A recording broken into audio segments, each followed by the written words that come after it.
when we went back over the forms and they read, what they had put figure-wise and what their final scores were, the totals and everything, people were really looking at each other, and they started to question each other as into, so why have you scored that so low when we scored that so high, sort of thing, when we're all in the same team. So it really brought dialogue out there, and it made them actually think about things, because some people actually said, oh, look, I just put down a number. Right. So which means they didn't really participate in it properly. Welcome to the People Leaders Podcast, the audio resource for managers and business leaders creating high-performing teams. Join leadership and team development experts Jan and Michelle Turkelson each week as they explore both subjects from every angle.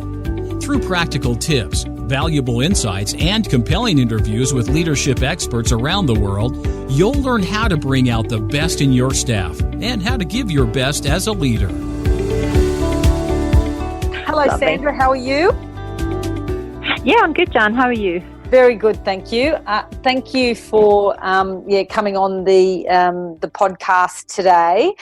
Sandra was one of the people leaders who participated in a leadership program that we ran last year, and I think it went for about, was it 9 months, something like that, from the very beginning to the end? It was. Yeah, and Sandra was one of the managers who stood out for us, and she also used one of the tools that we love, the High Performing Team Assessment tool. And so Sandra is a customer operations manager, and she runs a team of customer operations people. And we just wanted to get inside her head about the High Performing Team Assessment tool. So Sandra, what attracted you to want to use the assessment? I really wanted to find out exactly how all my team felt about the business in general and about any changes that was taking place in the business. I know you can question your team and everything, and there's some people that actually sit back and don't say anything but really want to say something. So I felt by using this tool that everybody got the opportunity to put down their own thoughts and how they felt that things had changed or what needed to be changed within the growth process, the accountability and everything within especially customer operations. Right, okay. So how did you actually set it up? How did you administer it? To start off with, we had a team meeting, and I split everybody into 3 teams. I let them go with whoever else they wanted to within the team. So we had 3 teams of 5 people who, as I say, were just chosen at random. I gave them out the high-performing team assessment, and I asked them to complete it as a team. Just to answer the questions honestly, what they think as an overall score. And that's where we started from. Great, because that's another way of making it a little bit more light, especially if people aren't used to self-rating, is put them in smaller hubs or smaller groups so they can actually discuss. So what do you think this means, or how do you think we actually perform as far as that's concerned? So I think that's a really good way of introducing something like that into the team. Okay, so what insights did you get about the team? Well, it was interesting about, I really kind of knew beforehand who would probably end up in whose team, right? Because I know the team pretty well, and it was kind of spot on, my assessment of who would go with who. And when the scores came back and everything, it was amazing to me, because out of 15 people in my team, 2 teams in particular, the ones that scored really high in direction, accountability, process, growth, and then the other team, who are quite negative people within that team, unfortunately, scored it within 1s and 2s. Right. Exactly the same question with exactly the same team. Yeah, and that's the whole thing about perception, is it? Like as a manager, you might see that, you're travelling along really well, you're giving constructive feedback. However, from someone else's position and perception, that may not be the impact that you're having. So this is why it is important to just check in and see how you can actually bridge that perception gap.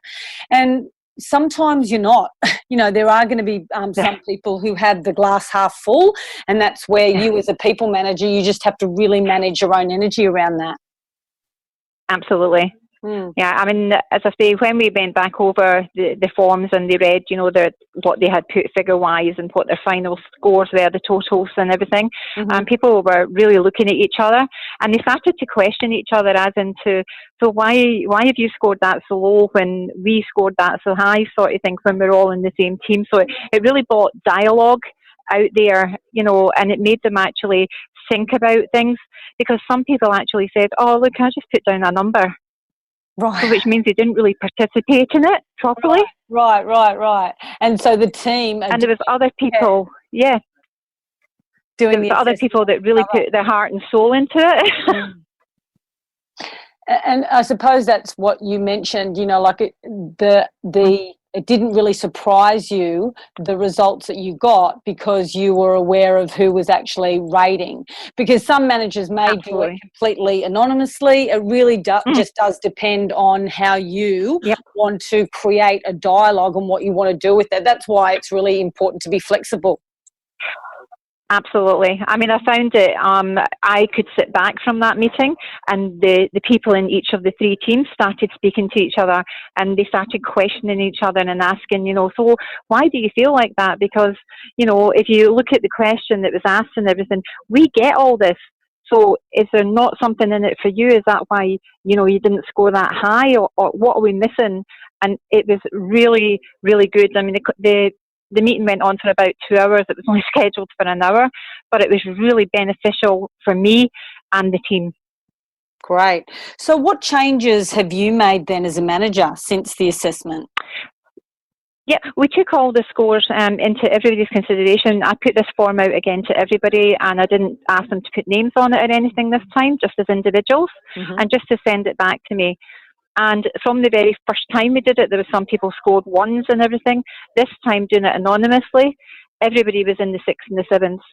And I think that came from the fact that they were able to talk to each other, and people that have a positive energy and everything were able to say, do you actually really think this? Because this is actually what does happen in our team. And we do get a lot and everything like that, so they were able to talk each other round, basically. But they saw each other's point of view, because some of the people that did score lower, they had points. They had their own reasons for scoring like that. And everybody took that on board, But when I did it, as I say, without names or anything, the scores changed to within 6s and 7s, which was really good for me. But what we did do is go back to the team that had scored the lowest and pick out all the ones that they had scored 1s and 2s to. And then we had another meeting as a team, and we had those up on the board, and the reasons, why that would happen, and what we can do about it as a team, and what I can do about it as a manager. How can I make it better for them, or how can they make it better for themselves? So can you give us a concrete example about what change that you made as a manager, or what the team did as a result? Yeah, absolutely. One of the questions was under the process, and it was about the team has no procedure for resolving conflict. One team scored 2, one team scored it at a 5, and one team scored it at a 7. So we took that one in particular, because you can have conflict in the team, and then it sort of grows a divide, basically, and people start to take sides and everything like that, and you just don't want that for the team. So we talked about that one really in depth. And I had asked them, I says, what does this mean to you? When you say there's no procedures for resolving conflict, what do you mean? Is there no paperwork for it? Is there no documents for it? Or do you think this is just within our team? So they were actually 100% clear in saying, oh no, this works for us in our team because we do such and such. I said that was the question, and the question was about our team, not about in general. And they're like, oh, okay, so we're listening to people in other teams. So they were bringing in other people's opinions and sort of, talking about it within our team, basically. And it started to create a little bit of negativity. So, once we actually did talk about it and we put it up on the board, and they were doing all the writing and everything like that, and they were coming up with brainstorming methods and everything, saying, oh, we do this, but maybe we can do this better. So they were coming up with ideas and everything, opinions, and saying, oh, well, can we maybe take a vote and everything? So it became a real team effort, basically. So we came up with a team charter from that. So we had picked 3 of the lowest scores. We had worked on them, come to resolution, come to an agreement and everything. And that ended up as being our team charter. Fantastic. And what you've just explained is, like that's one aspect of a high-performing team is they become self-organising units, and they start to see Absolutely. that way that they can implement and improve. And one thing that I just want to highlight is that question that you asked is, what does that mean to you? So it's such a nice, curious, open question, because sometimes when we use the question, so why did you say that? Sometimes there is a little bit of a tone of accusation, but when you use questions like, what does that mean for you? So can you explain more about that? I'm really interested. These are the type of questions that really open the discussion, and the high-performing team is just a tool to focus the discussion, isn't it, to move forward? Yeah, absolutely. Okay. It made us a better team, yeah. Great. So what did you particularly like? Was there one aspect about the assessment that you liked? I liked the whole way it was basically set out. I liked all the different direction, interaction, accountability, process, growth, etc. For me, it was split into really good sections, and it was easy for people to follow. And I think that's the main thing, because people have different learning styles and everything like that, and they don't always read instructions the same way and everything. But everybody was able to participate in this. They were able to give their own opinion, and I think that meant a lot to them, because sometimes when you have a team meeting and you're asking questions and suggestions and everything, the quieter ones sit back. And they're the ones that sometimes have the best suggestions, but they don't want to put themselves forward. Whereas this really helped them as individuals, especially when we put it out. I put it out to everybody, and then, as I say, they wrote things on it as well as the scores and everything. This is what I think and things like that. Again, it was anonymous, but they were happy to do that, as I say. And once we started looking at all the suggestions and everything, then we sort of voted on, okay, what ones are going to work for us as a team and everything, what's going to really, really work for us, and what are we going to stand by. And, I just think that tool was such a help. Otherwise, that could have been a meeting that went completely wrong. They could have left that meeting. Yeah, but obviously there was a reasonable level of trust in you as a people leader that they were able to express that as well. So I think that's absolutely for you as well.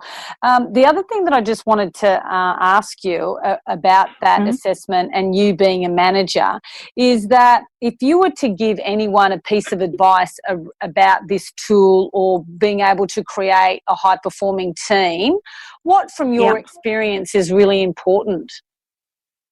I think from my experience, if you have a team, rather than doing this as 15 people or 10 people, etc., break it down into smaller teams, mix the teams, let them pick who they want to be with and everything, because it really gives you an insight into certain members within your team as well, which then helps in the coaching.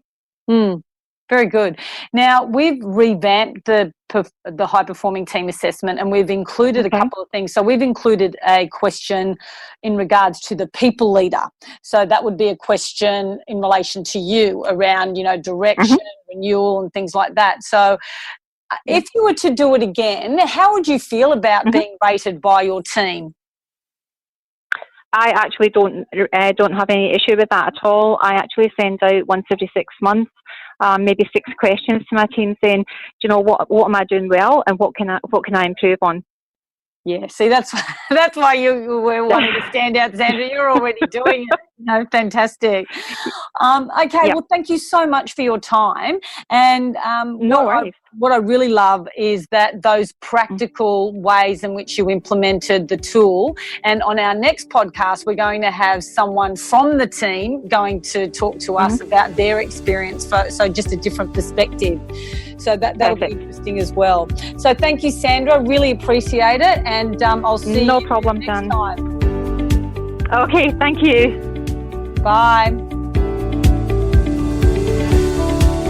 We hope you enjoyed today's episode of the People Leaders Podcast. For show notes and other resources, please visit us at peopleleaderspodcast.com. And while you're there, you can subscribe for future episodes so you can continue your own leadership journey. And please be sure to share this and other episodes with your friends and colleagues. The People Leaders Podcast is brought to you by the Experts on Air Podcast Network.